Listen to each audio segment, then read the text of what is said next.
Okay, well, let's bring in a guest now, shall we? We're joined by Yunus of the Turkish Patriotic Party. Mr. Soner, welcome to the programme. It's good to have you with us. Now, what sort of impact do you think Merkel's re-election will have on Turkish-German relations? Well, to put the context right, we interpret the German elections as follows. Germany has voted against the transatlantic alliance. So they voted, the German population voted against Germany's politics towards Russia, but as well as Germany's relations and politics towards the Middle East, or West Asia as we call it. And Germany had been following in these areas consistently a pro-Atlantic, pro-Washington position. Now this position was voted against. And the rising force, the winning force of the elections is the AfD, as you mentioned in the report. The AfD mentions or highlights the problem of immigrants. Well, we remember well that the problem of immigrants in Europe has been caused due to Washington-led interventions, military interventions in Iraq, Syria, Libya, and also partly in Turkey. So I think that this this election result, will cause a reorientation in Germany more towards Eurasia. That is, different relations with Russia, better relations with China, more distance with the United States, a more self-confident Germany, and of course that will also change Turkish-German relations. Because if you, for example, as the AfD points out in its program, work for a national and sovereign Germany, then you need to have allies, and Turkey is one of these allies. Yeah, on Monday, Turkey's foreign minister said that Ankara is ready to take, quoting here, 2 steps forward to normalise relations if Berlin takes just 1 step.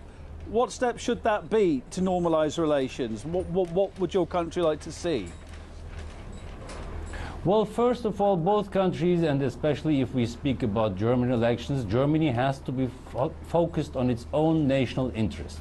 For example, if you take American politics in the Middle East, these are supporting different armed groups, different terror groups like the PKK or the Gülen group. So Germany has to ask itself, is it in its national interest to support or to accompany the Americans in that policy? Obviously it is not, because beyond other things it causes a huge refugee problem and it deepens Europe's security problems.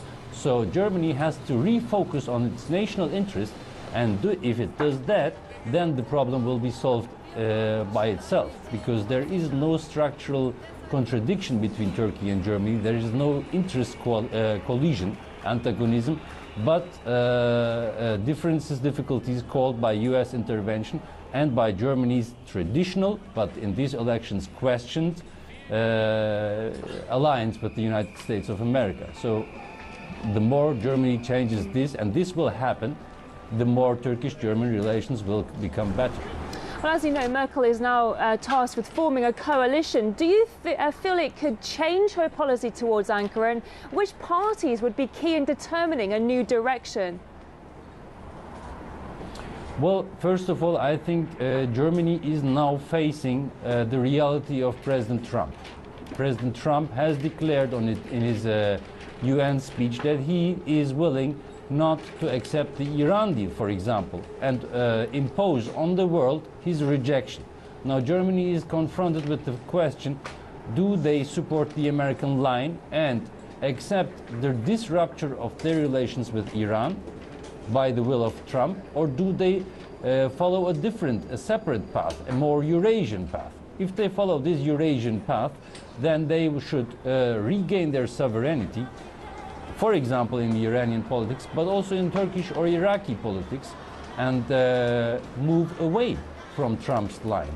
In that way, they would gain sovereignty back, and they would gain new alliances and new friends.